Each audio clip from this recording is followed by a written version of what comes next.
Budget 2026-27 খবর শুরু হয়েছে ত্রয়োদশ সংসদের প্রথম বাজেট অধিবেশন। প্রথম দিনেই বাজেট ছাপিয়ে উঠে আসে রামিসা হত্যার বিচারসহ জনগুরুত্বপূর্ণ বিভিন্ন রকমের প্রসঙ্গ। এ সময় 3 মাসের জ্বালানি তেলের মজুত নিশ্চিত করা সহ 12টি সুপারিশ দিয়েছে সংসদীয় বিশেষ কমিটি।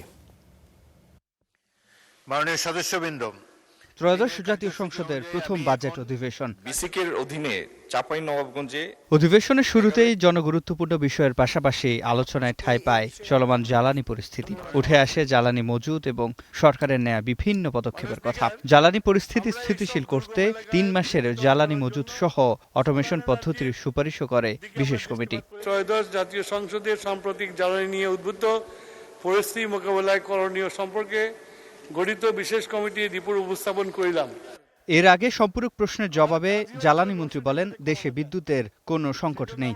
আমাদের কাজই হচ্ছে লোডশেডিং যাতে কমানো যায়, সেই জন্য আমরা সবসময় সচেষ্ট থাকি এবং আশা করি যে ভবিষ্যতে এটার উন্নতি করতে পারবো। বিগত দিনে গুম খুনের বৈধতা ও সম্মতি উৎপাদনকারী সাংবাদিক ও নিপীড়িত সাংবাদিকদের বিষয়ে সরকার কি ব্যবস্থা নিচ্ছে? বিরোধী দলের এমন প্রশ্নের জবাব দেন তথ্য প্রতিমন্ত্রী।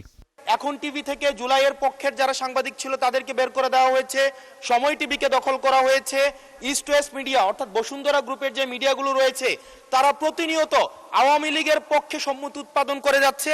এই গণতন্ত্র সমুন্নত রাখার বিপক্ষে কাজ করবে, গণতন্ত্র ধূলিসাৎ করার কাজ করবে, কোনো সন্ত্রাসের কাজ করবে, সে যেই হোক, সে আইনের ঊর্ধ্বে না, তার বিরুদ্ধে প্রচলিত আইনে ব্যবস্থা নেওয়া হবে। এদিন সংসদে আইনমন্ত্রী বলেন, রামিসা হত্যার ঘটনায় জাতির কাছে দেয়া সরকারের প্রতিশ্রুতি পূরণ হয়েছে। রামিসার বাবা বিচার চান না, এ বিষয়ে আমাদের বক্তব্য কি? আমরা বলেছিলাম এর একমাত্র জবাব হবে তাকে সেই আস্থার জায়গা ফিরিয়ে দেওয়া। আজকে রামিসার বাবা বলেছেন এই বিচারে উনি সন্তুষ্ট, আমরা তার আস্থার জায়গা ফিরিয়ে দিতে পেরেছি। এর আগে বিকেল 3টায় অধিবেশনের শুরুতে 5 সদস্যের সভাপতিমণ্ডলীর নাম ঘোষণা করেন স্পিকার।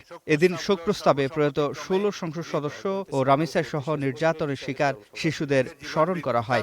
সম্বলিত শোক প্রস্তাব। সিফাত শাহরিয়ার, স্টার নিউজ, ঢাকা।